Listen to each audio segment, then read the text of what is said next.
from that day forward, I was like, nobody's going to be able to put me in a box and say, oh, he's a great athlete, but he's not smart, or he's smart, but he's just not good enough to play at that level. And I just took that as a challenge. And from that day forward, I was like, I'm nobody's going to do that to me. And, I was able to, get straight A's, and I didn't miss one day of school at Brookhaven in those 4 years.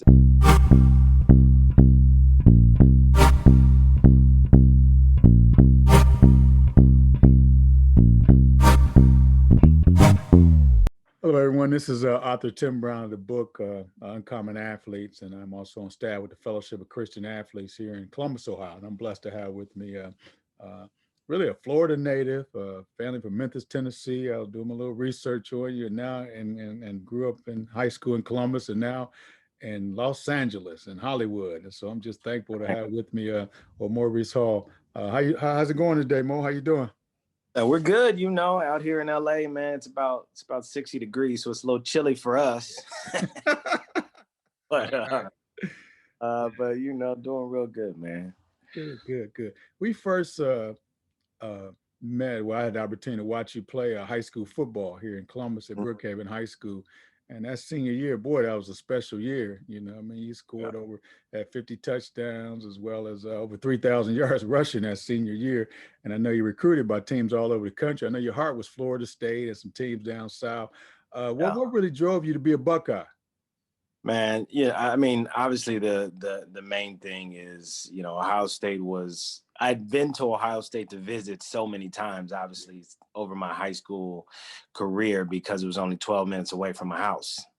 And, I think, there you do get a lot of pressure just from, if you grow up in Columbus and you have an opportunity to go to a place like in Ohio State, everybody, my teacher, high school teachers, classmates, reporters, so much pressure to kind of lean in that direction. Ultimately, it came down to really my parents. My parents had, they've been there for me my whole life. And, they've been to every game that I've ever played, whether if it was football or basketball or baseball or whatever it was in Little League. And it was very important to me that they got a chance to see me play in person. Yeah. And going to Florida State, financially, I knew they wouldn't be able to make that happen. That would be maybe a once, maybe twice a year that they would be able to actually get to a game versus being able to see me every Saturday at Ohio State or somewhere close enough that they could kind of drive to in the Big Ten. So that was really the ultimate decision that led me to go to Ohio State over anybody else. Yeah, that's good. Well, we're glad you chose Ohio State. Trust me, we're excited about that. We appreciate you hanging around, becoming a Buckeye. Also, I think a lot of people don't realize you're also a great academic student as well. You were class valedictorian.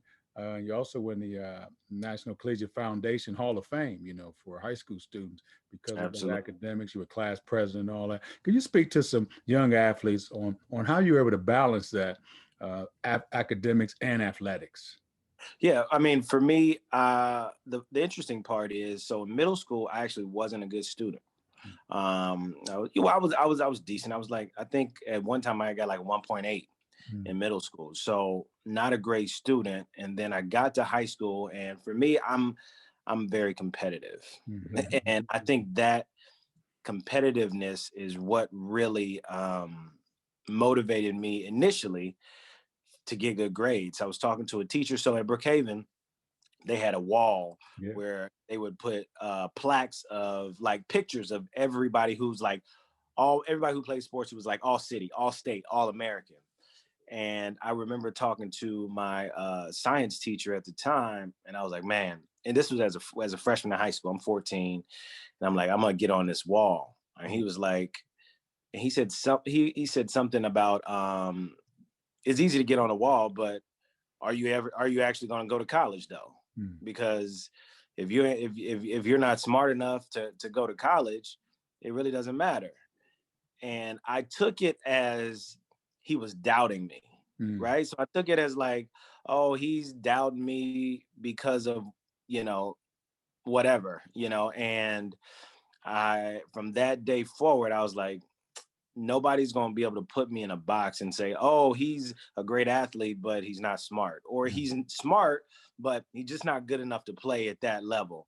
And I just took that as a challenge. And from that day forward, I was like, I'm nobody's going to do that to me. And, I was able to, get straight A's, and I didn't miss one day of school at Brookhaven in those 4 years. And that obviously attributed to, getting good grades and being in some leadership positions with being class president and all of that. And then obviously, what I did on the field, allowed nobody to say, hey, he's great in one area. I was like, no, I'm great.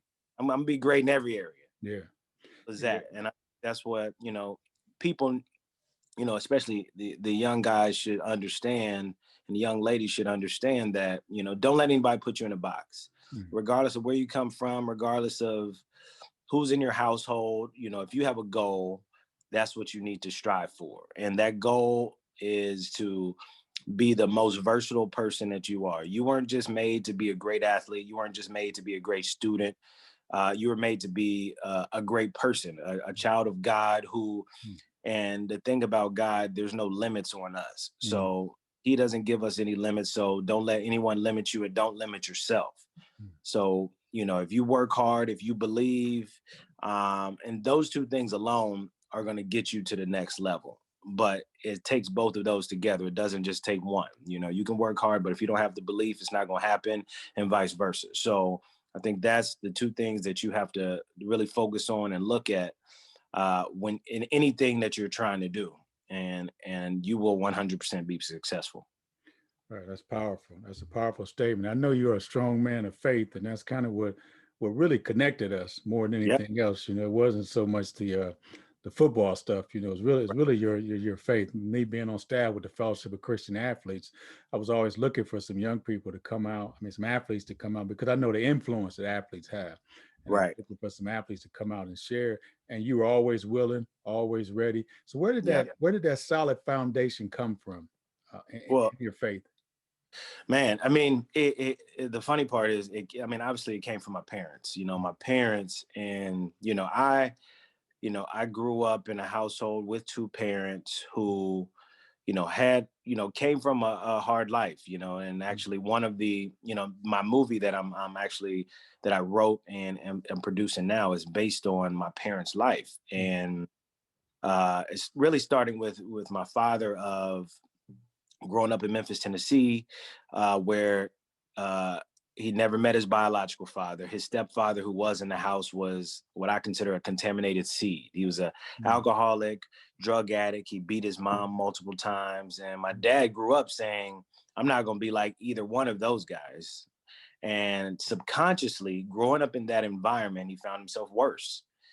He had 4 kids by 4 different women, got addicted to drugs, got my mom addicted to drugs. And then one day they went to church, and the pastor of the church said, there's a family here struggling with drug addiction, and God wants to deliver you today.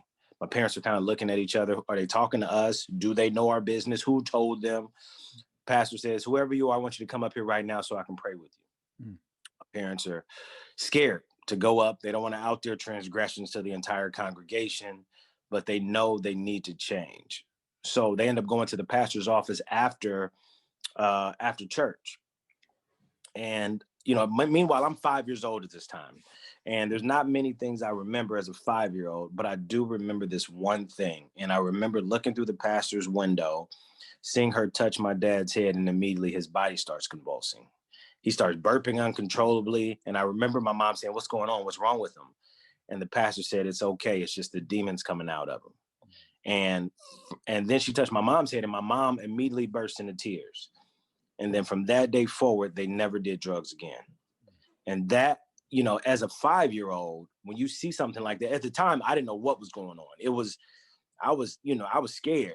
But as I got older and understood and found out more, I was like, man, that was God.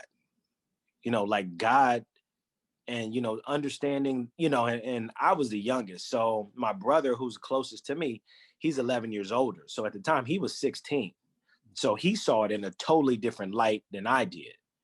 and just having the opportunity to talk to him, and him being like, no, mom and dad were like this. And literally, like, in one moment, they went from being like this to being totally different parents.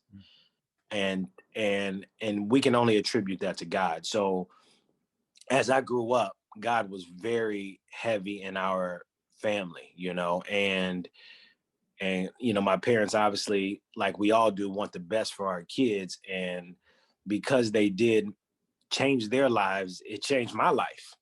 I was the first person in my family to go to college and graduate from college, and obviously, play football and do what I'm doing now. But it all came to that one decision to allow God to take over. And when they did that, you know, now I'm the example for my kids. Right. But it all came from there. Wow. That's a powerful testimony, of Yeah. the power of God, Right. the power of Absolutely. God. And you seeing that at a young age, and then watching you grow, and then you have your own experience. We all have our own testimony. We have Right. our own experiences of what God has done. I know throughout your life, God has been right there. Yeah. As I think about that 2002 national championship team, Right. that was a team that nobody predicted them to win. I think you guys were 7-5 the year before. Coach Tressel comes around. Just his whole Yeah. thing is just punting the ball. The punt is the most important play. Field, it's all about field position. All about field position, man. Ain't nothing about scoring 40, Oh, man, 50 points. we're ready to run it up. Right. No, we just tried to win the game. We win by one. But you guys ride that all the way to the national championship game. And you were a big part of that. I was sharing with you earlier. I have the book, for Hey, that championship deal. yes. Craig's on the cover, but Yeah. you all through this. You all through it. There's that There it game winner there. There's a is. picture you Yes, scoring a sir. touchdown, the Michigan game, and all that. Yeah. Take the audience back to that a little bit. Just tell me about that whole experience, that whole season. Well, it was such a memorable season, man, because like you said, we came off a 7-5 Yeah. season in my freshman year, um, and I remember Mike Doss saying, because everybody's like, oh, Mike Doss he's gonna leave early and go to the NFL, like all two-time All-American, and I remember him, coming in and saying, you know what, I'm coming back for my senior year because I want to win a national championship. And I was like, we just went 7-5, you know. Right. So, but it started with him because, the belief he had in our team, despite what it looked like previously, was totally different. And I think everybody bought into that. All the seniors bought in and all the coaches bought in.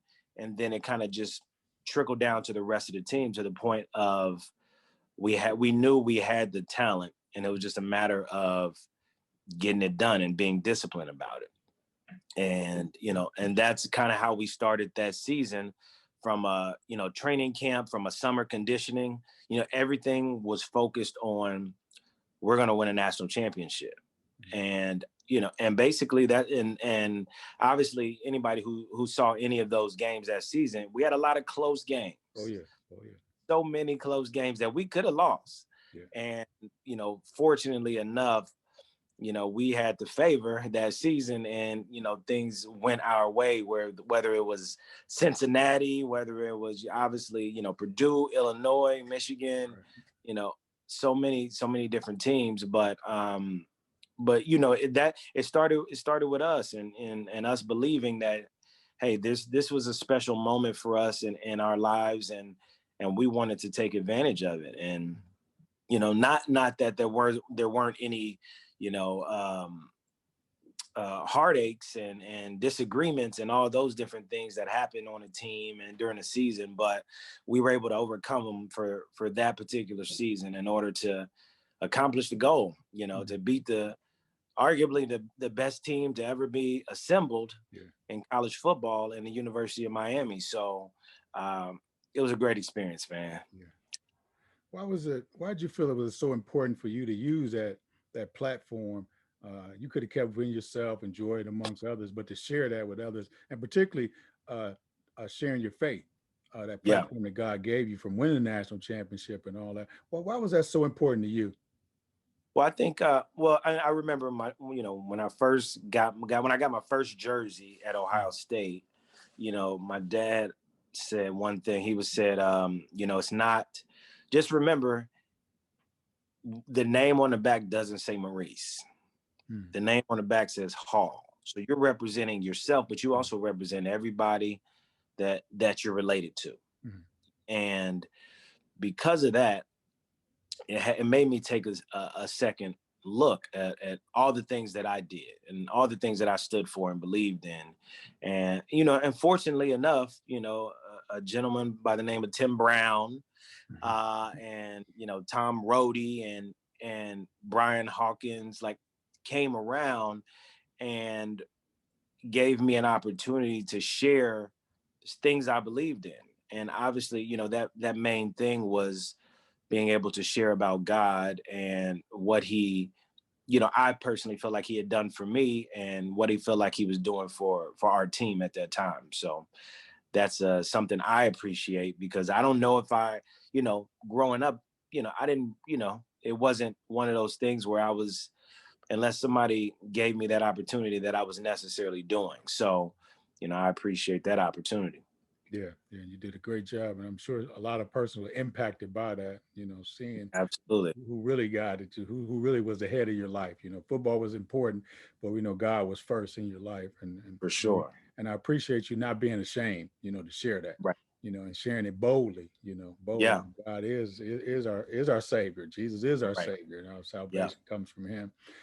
Now as you pivot from football, from the great glory days at Ohio State, you find yourself, and I used to watch you on television, being a commentator and all that, Yeah. having some fun on Friday Night Football and all that. Absolutely. And then all of a sudden, you decide to move to LA, Yeah, just man. up and move to LA, Well, how did that come about? Where'd the acting bug come in at?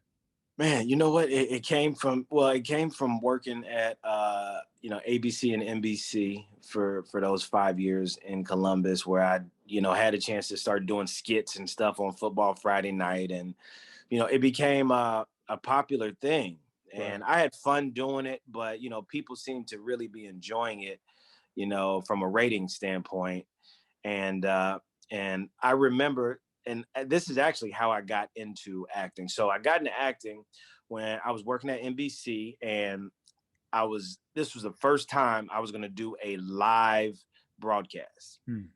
So, it was one of those, like, Cabot Ray, Colleen Marshall are talking, and they're like, let's throw it out to Maurice, over at whatever high school I was at, to see what's going on. And they was like, okay, how's it going out there, Maurice? And I had prepared, like, exactly what I was going to say. Right. And like, oh, things are going good out here. It looks like back to you. And I was like, oh, I was what they would say, mortified, bro. I was like, I couldn't, I was like, oh man, I was so embarrassed that, someone actually was like, hey, somebody that saw it, they was like, hey man, maybe you should take acting classes. There's an acting class here in Columbus. Maybe you should take acting classes to kind of help with, like, the nervousness of being in front of the camera, because you've been in front of the camera a lot, but it's never been as you're, like, talking to the camera. You're usually doing an interview, so that's totally different than talking to a camera where nobody's responding to you. And I was like, man, I don't want to be no actor. I don't want to take no acting classes. And they were just like, just try it and see if it helps. So I decided to try it. I went to this guy named Kevin McClatchy, who actually I think is working at Ohio State now in the theater department. And that first class, I was like, this is it. Like, this is the same passion that I had for football growing up. This is it. This is the next thing. It was something that I was, the class was like 5 or 6 hours, and I was like, oh man, we done already? Right. Dang. So that's when I realized acting was more than just something, and I was like dead set on being a sports analyst. Like, I was like, I love this. This is what I want to do. So I never even thought about acting as something I would be doing, and until I took that class. And then once I took that class, I said, well, if this is what I'm going to do, this is what I want to do, it's not going to happen here in Columbus. So I need to go where it's happening. And that's at the time, LA, New York, you know, it was a little bit in Chicago, but that was it. And so I was like, well, I'm going to the weather. I ain't going to the cold weather in New York. Let me it's nice. Yeah, it seems like you've taken Hollywood by storm. You know, you've written your own film, Baker's Man, and done some other things out there, some cameos on some shows or whatnot. How has that been for you? How's that experience been for you? Is it everything you thought it would be? You know, it's been a blessing, man. It's been, you know, it's like it's definitely a road less traveled. You know, you know, when I don't think anybody that I know knows anything or knew anything about how do you become an actor. You know, it was like not even something that people talked about. It was like you saw people on TV, but there was no correlation to like, oh, what do you have to do to become an actor?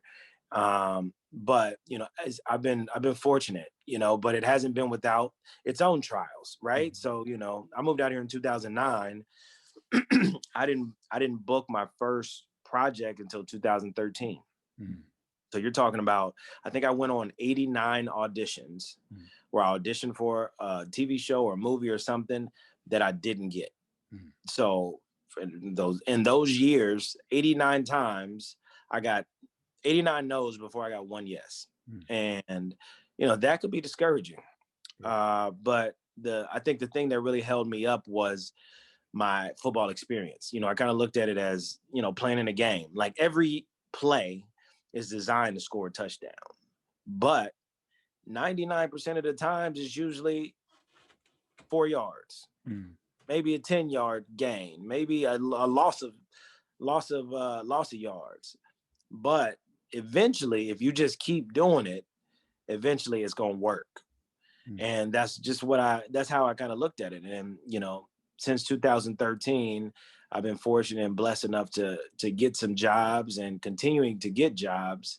And then, you know, I took it on my own to say, hey, you know, I'm not going to just sit around and wait for people to give me jobs. I'm going to create jobs for other people, and I'm going to create jobs for myself by writing and directing and producing my own stuff. And that's what I've been able to do. And you know, it's been a great opportunity. Yeah. For some young people that are listening, could you share with them, and you kind of hit on it, some of the life lessons that you learn from sports that will carry you into your real career? Because sports is going to end one day. What are some of those life lessons that young people need to get out of this sports thing? Yeah, I mean, it kind of ties into my company, Motivation Unlimited. So I started a production company called Motivation Unlimited, and there's 5 principles that I stand by, that the company stands by, which is number 1 is faith. You know, number 2 is hard work. Number 3 is work ethic.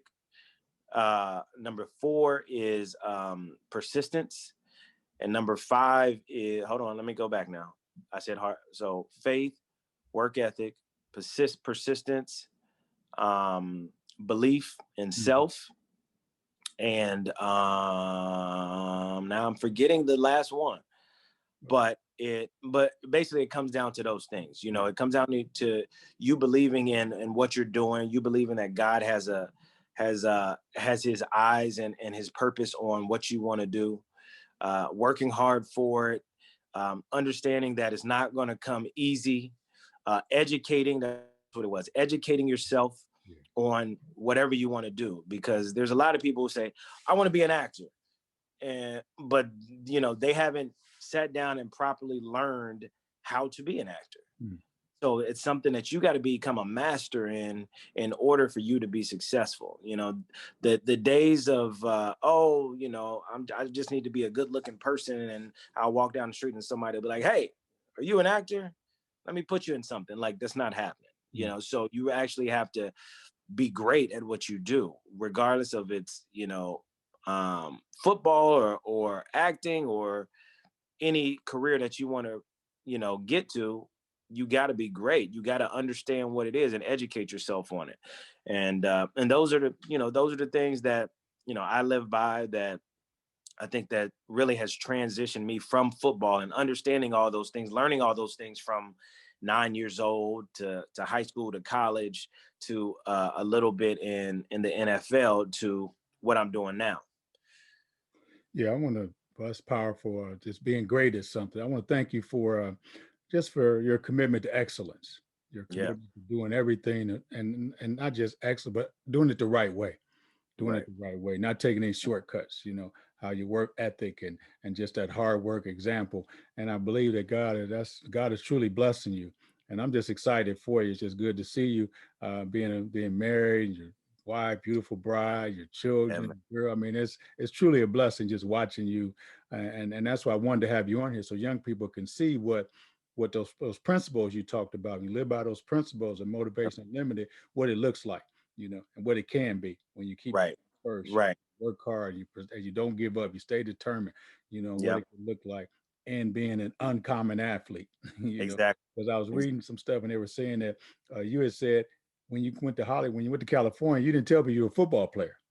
No, I And still don't. yeah, you know, Yeah, why is that? yeah. Why is that? Why is that? Well, I think there's a couple things. One, um, at the time, I felt like people automatically, um, felt some type of way about it, right? It was like, oh, here's this football player coming saying he wants to be an actor, Right. right? So you get that, where people don't give you an opportunity to really show if you're even good, but they automatically disregard you because they think you're trying to be something that you're not supposed to be. Mm. So that was one. Number two, I didn't want, I wanted to make my own way. I didn't want to make my way from being, oh, Maurice, this is Maurice Hall, the former Ohio State football player, you know, let's bring him in because of that. Now, I'm not going to turn it down, but I don't want that to be, I don't want to get a job off of something I did in the past. I want to get a job off of what I'm doing now. Like, Mm. you think I'm great, that's why you're giving me the job. Don't give me the job because you're a Ohio State fan, Mm. and so that those were kind of like the two biggest things, and I didn't talk about it, and if somebody happened to ask me, or a couple of times I've been recognized, then yeah, of course I would say, yeah, I'm that person. But if unless it came up some kind of way like that, like, I didn't, people be like, oh, you work out? Yeah, I work out a little bit. Oh man, you look like you used to play sports. And then I just kind of just shrug it off. Right, I don't right, be like, yo, yeah, actually, let me pull out my highlight tape, right. but yeah, no, it's I just, I wanted it to be different. Yeah. Well, I appreciate this time. It's been a great conversation, and I Man, appreciate it. appreciate you willing to take the time to share a glimpse of your life. And we're looking Absolutely. forward to future projects. Looking forward to those Oh, future projects. And here in Columbus, we love you and we support all that you do. hey All, man, we appreciate it. And I appreciate what you're doing, man. You're killing it over here. yeah, well, Uncommon Athletes. I saw the book, obviously, and this podcast that you're doing now, man. You've gotten some great people in the past that I've had an opportunity to really watch, and man, it's great. It's motivating, it's inspiring, and that was one of the biggest reasons why I think I catered to you specifically. Not only was it someone who looked like me that was sharing the gospel, but just looking at you as a person, and what you stood for. Me as a 19, 20-year old, having an opportunity to see someone outside of my dad, living for Christ, and motivating young men, that look like me, and that who also looks like me. It was something special, and something that I'm glad I was a part of, and that I can continue to be a part of. So I appreciate it, man. all right. Well, thank you for that. And let's go Bucks. Got to keep it going. Absolutely. Absolutely. All We're gonna right. see what. All right. I appreciate you. Thanks for that. Thanks for the interview. Be blessed. For sure. Thanks so much.